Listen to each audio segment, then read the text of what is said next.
Hello friends, success with Om channel में आपका स्वागत है। दोस्तों, आज हम हिंदी के एक नई टॉपिक के साथ आपके पास आ रहे हैं। ये नया टॉपिक है दोस्तों, हिंदी की संवैधानिक स्थिति। दोस्तों, हिंदी की संवैधानिक स्थिति और उसकी समीक्षा के बारे में आपको बताना चाह रहा हूँ आज। तो दोस्तों, हिंदी का संविधान में कैसे कैसे जो है हिंदी एक राजभाषा के रूप में आई, तो इसके बारे में हम आज आपको जानकारी देंगे। दोस्तों, स्वतंत्रता के पूर्व क्या हुआ कि जो छोटे बड़े राजनेता थे, राजभाषा या राजभाषा के रूप में हिंदी को अपनाने के मुद्दे पर सहमत थे। उनमें से अधिकांश गैर हिंदी भाषी नेता स्वतंत्रता मिलने के वक्त हिंदी के नाम से बिधकने लगे। अर्थात जो अंग्रेजी जानते थे, वो नेता जो अंग्रेजी जानते थे, वो सोचने लगे यार हिंदी अगर आपकी जो है राजभाषा बन जाएगी तो हमें तो हिंदी आती नहीं, तो हमारा क्या होगा। तो ऐसे में क्या हुआ कि अ, संविधान सभा में राजभाषा के नाम पर बहस हुई। ठीक है दोस्तों, तो ये जो बहस हुई वो दोस्तों 11 सितंबर 1949 ईस्वी से लेके 14 सितंबर 1949 ईस्वी तक चली। यानी कुल 4 दिन बहस चली कि राजभाषा किसे बनाया जाए, हिंदी को बनाया जाए, अंग्रेजी को बनाया जाए, संस्कृत को बनाया जाए, हिंदुस्तानी भाषा को बनाया जाए, किसको बनाया जाए, इस पर बहस हुई।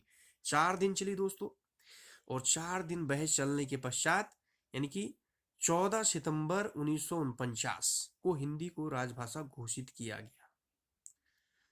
परंतु दोस्तों, यहाँ पर हिंदी, अंग्रेजी, संस्कृत, हिंदुस्तानी भाषा के दावे पर भी विचार किया गया था, लेकिन अंततः विजय किसकी हुई? हिंदी भाषा की। हिंदी को राजभाषा घोषित किया गया।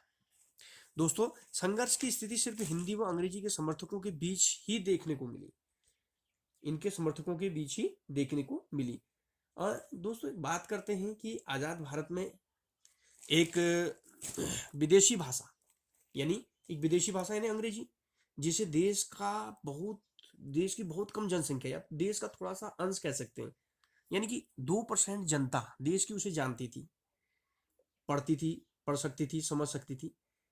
देश की राजभाषा ये नहीं बन सकती थी। ये हमारे देश के साथ अन्याय होता अगर ऐसा होता तो, क्योंकि अंग्रेजी जानने वाले बहुत कम थे, 2% लोग थे। तो ऐसे में अगर अंग्रेजी को राजभाषा बना दिया जाता तो हमारे देश की जो 98% जनता है उसके साथ नाइंसाफी होती। तो दोस्तों, ऐसे में क्या हुआ, लेकिन ये क्या क्या हुआ, अंग्रेजी को छोड़ने में भी दिक्कतें थी। क्यों दिक्कतें थी भाई अंग्रेजी को छोड़ने में? क्योंकि मैकाले काल से लेके स्वतंत्रता प्राप्ति तक अंग्रेजी को ही इन अंग्रेजों ने अपनी राजकाज की भाषा बनाया था। सरकारी कामकाज इसी में थे, सारे एक्ट नियम, इन्होंने जो एक्ट बनाए थे सारे इसी में बनाए थे। अब दिक्कत तो होती अगर एकदम से हम अंग्रेजी को छोड़ देते तो ऐसे में क्या हुआ दोस्तों, 150 वर्षों से जो अंग्रेजी प्रशासन था, उच्च शिक्षा की भाषा उनकी रही थी अंग्रेजी। हिंदी देश की 46% जनता की भाषा थी दोस्तों। राजभाषा बनने के लिए हिंदी का दावा जो है न्याय मुक्त था, क्योंकि हिंदी ज्यादा लोग बोलते थे तो न्याय मुक्त दावा था। ठीक है, तो इन सबको मद्देनजर रखते हुए संविधान निर्माताओं ने क्या किया, उन्होंने राजभाषा की समस्या को हल करने की कोशिश की।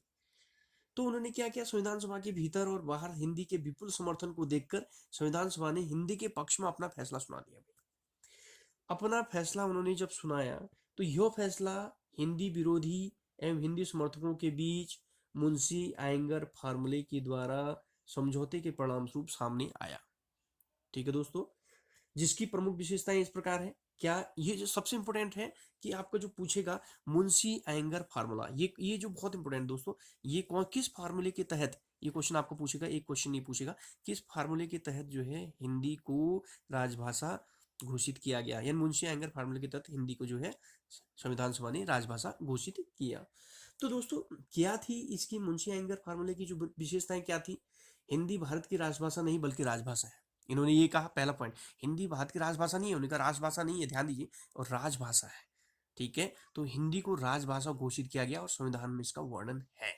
दूसरा, संविधान के लागू होने के दिन से 15 वर्ष की अवधि तक अंग्रेजी बनी रहेगी। देखो, जब से हमारा जो यानी कि संविधान लागू होगा उस तारीख से, यानी कि हमारा संविधान जब से लागू हुआ उससे 15 वर्ष की अवधि तक अंग्रेजी बनी रहेगी, यानी अंग्रेजी में भी कामकाज होते रहेगा, बहुत दोनों चलते रहेंगे, हिंदी भी अंग्रेजी भी दोनों चलते रहेंगे, क्योंकि अंग्रेजी को एकदम छोड़ नहीं सकते थे, क्योंकि सारे एक्ट ही अंग्रेजी में ही बने थे।